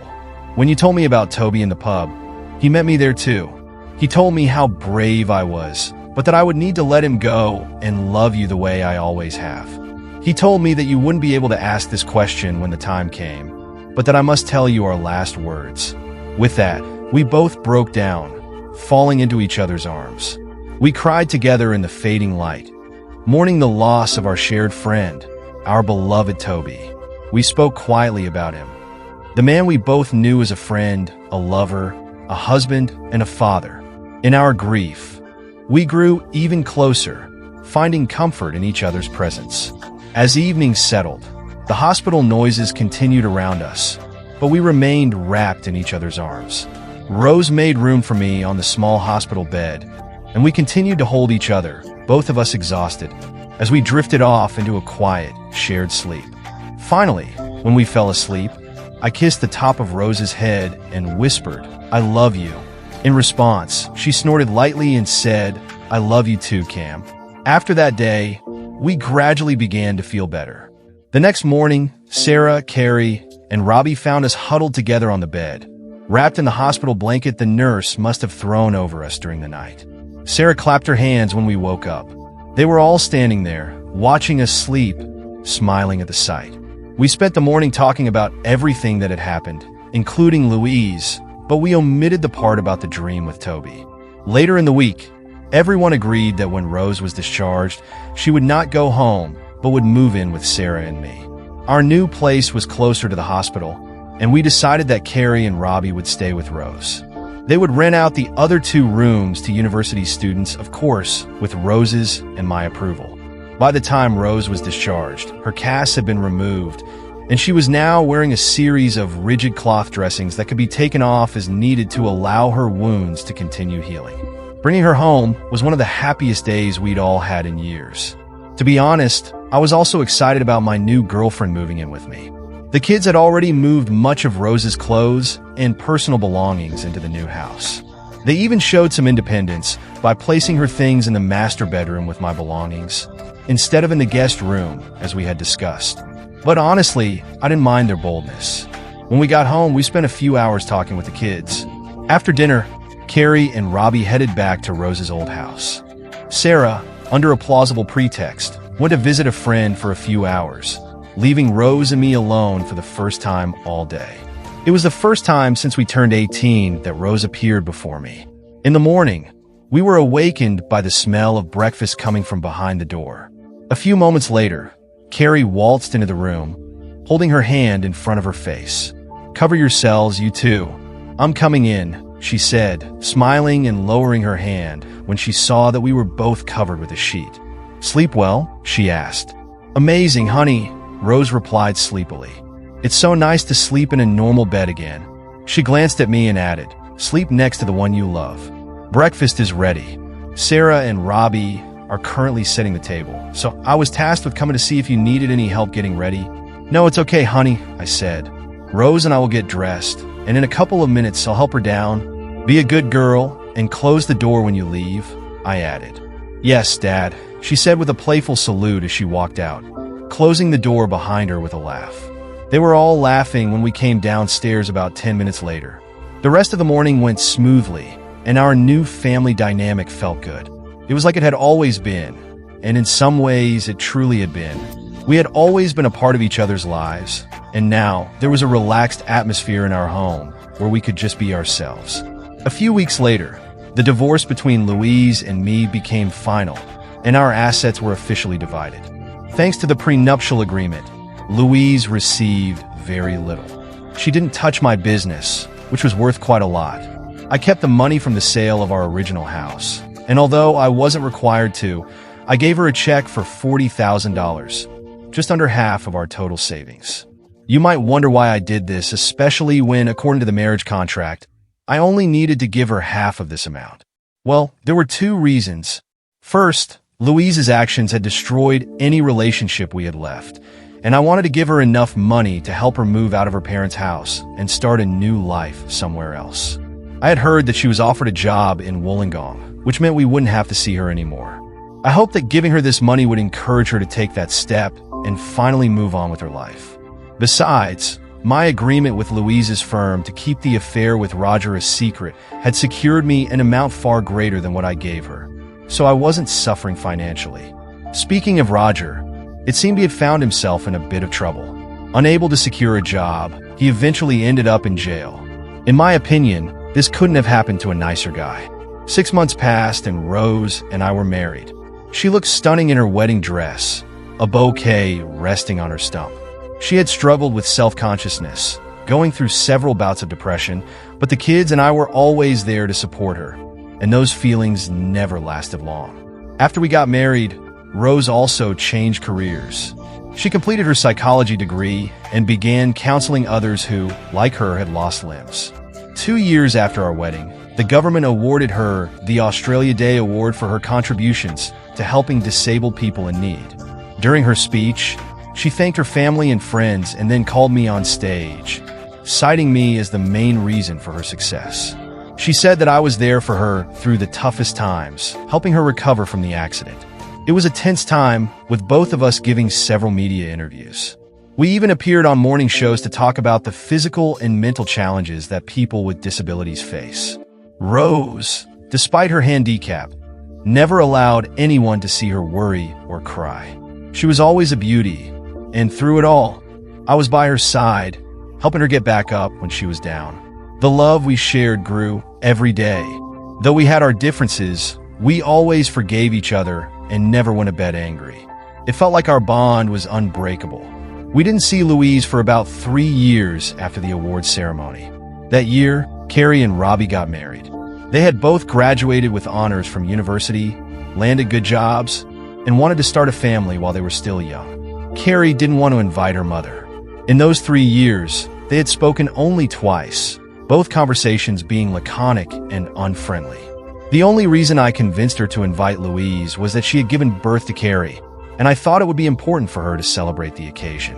Eventually, Carrie agreed, but she asked that Louise be seated at one of the tables with regular guests, not with the family. I didn't care where Louise sat as long as it wasn't next to Rose and me. I just wanted to make sure that Carrie wouldn't look back on her wedding in the future and regret not having at least invited her mother. In the end, a compromise was made. Louise ended up sitting with her elderly parents at a couple of tables at the back, a decision made to keep the peace with their granddaughter and her new husband. As always with ex-wives at weddings, I was at the bar, sipping on a Kraken and Coca-Cola. It wasn't included in the bill, but since I was paying for everything, I figured I could get what I wanted. Louise came up to me, leaning her elbows on the counter. She ordered a glass of white wine, then turned to face me. "I never said I was sorry, did I?" She asked directly, though it sounded more like a statement than a question. "No," I replied, turning back to look at the crowd. Rose, Sarah, and Carrie were on the other side of the room, laughing at something. I smiled at the sight, but then added, "I never thought you'd do this." Louise sighed deeply. "You're right," she said quietly. "I was a complete mess back then, a complete and utter mess, completely of my own making." "Yes," I replied, the last syllable deliberate as I took a sip of my drink. Rose glanced over at us, smiled, but then frowned when she saw Louise standing next to me. I gave a small shake of my head, and she nodded, understanding that there was no issue.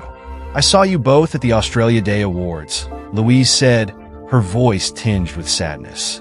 "I've been following everything you've both achieved since then." She watched my wife, her ex-girlfriend, laughing with our daughters, knowing deep down that she would never experience a relationship like that with either of her daughters again. "They hate me, don't they?" Louise asked, glancing from them to me, then down at her glass of wine. "Hate is too strong a word, Louise," I replied after a moment of reflection. I chuckled. "No, actually, that's the right word for how they feel about you. But time passes, and the fire subsides. Who knows, maybe in 10 years, the girls will answer your phone call." I felt, more than saw, Louise's shoulders slump. Then she turned to me. "What about you, Cameron? Do you hate me?" I shrugged. "I hate it. I despise it. I abhor it. You choose the word." In the background, I heard the band tuning their instruments. I smiled to myself, knowing that soon I would be dancing with my daughter. "But you convinced Carrie to invite me tonight, so if you hate me so much, why?" she moaned. I turned to look at Louise for the first time that evening. She seemed like a shadow of the person I once knew. Her cheeks were sunken, as though she hadn't been eating well, and her body seemed swollen. There was a haunted look in her eyes, and her hair looked unkempt, either from poor dye jobs or a receding hairline. It was clear to me that the woman I once loved was broken. I studied her for a moment before responding. Louise, no mother should miss her daughter's wedding, but I didn't invite you here to make you feel better. I invited you so that our daughter could have a clear conscience when she gets married. I paused, then raised my glass to a passing couple. That's all. And if I never have to see you again, I'll consider myself lucky. With that, I turned and left, joining my family for the wedding dance. I heard a sob from behind me and someone saying, "I'm so sorry." But unfortunately for her, the way she had behaved over the years had not inspired any sympathy from me. We danced, ate, joked, and laughed for the rest of the night, and I never saw Louise again. Years later, we learned from her parents that Louise had passed away. It was just after Sarah had gotten engaged to a doctor, a surprising turn of events for all of us. At Sarah's engagement party, we learned that Louise had developed an ovarian cyst that became inflamed, and she died in her hospital bed with only her parents by her side. She didn't want anyone to tell us, and she was reportedly very sad. As for Rose and me, we remained honest with each other. We watched our grandchildren grow and doted on them together. We traveled the world, seeing its sights and wonders. We made love in different countries, spoiled our grandchildren, and even our great-grandchildren. They all knew that Rose and I were still in love with each other, and that love never faded over the years. Some older folks, perhaps engaging in risky fun, had their own version of love. But when I looked at my rose petal, I saw the girl I had loved at 18, the woman I married in my 40s, and the mischievous smile of my grandmother nearing 82. And I knew, deep in my soul, that I would be loved until the very end. What do you think of this story? It might be a bit long, but overall, I found it intriguing. I really like the main character, Cameron. Write your thoughts in the comments under this video, hit the like button, and don't forget to subscribe to our channel. See you soon.